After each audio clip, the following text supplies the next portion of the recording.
Dito ako ngayon sa booth ng Spider Philippines dito sa bike demo. Naka-sale yung mga helmet nila dito. Kung gusto nyo miscore ng mga Spider helmets, tapos naka-sale, dapat sa bike demo, hindi nyo pinapalampas. Ngayon, etong bago nila. Ito yung Spider Physique. Ito yung isa sa mga bago nilabas na helmet ni Spider. Nagawa natin ito ng video, check nyo na lang. Hindi nyo pa yung napapanood. Ito yung isang kulay nun, gray na matte. Tapos ayun, meron siyang parang support pa dito. Yan. Tapos magnetic pa din.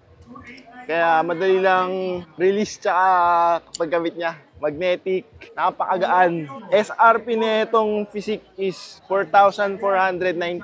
Dito ngayon sa bike demo, naka-sale siya ngayon. Less 1,000, so 3,495 na lang siya. Yung ibang mga kulay, andyan.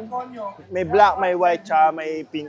Ito pa pala, yung ATOP system. Ayun, parang BOA, parang yung sa mga clipless shoes, ganun yung style. Bago na Spider, ganda na ito, napakagaan. Ito, large to eh. Test fit, para ma-appreciate nyo.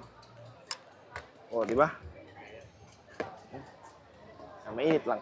Ito naman yung isa nilang bago na Spider MTB helmet. Ang model na ito ay Spintech. Ngayon nyo naman, napaka-akas naman. Yeah, isa to sa mga budget helmet nila. Ang original price dito is 1,995. Naka-sale dito, less 500. So, 1,495 na lang siya. Naka-ano na rin siya, ayan. Magnetic.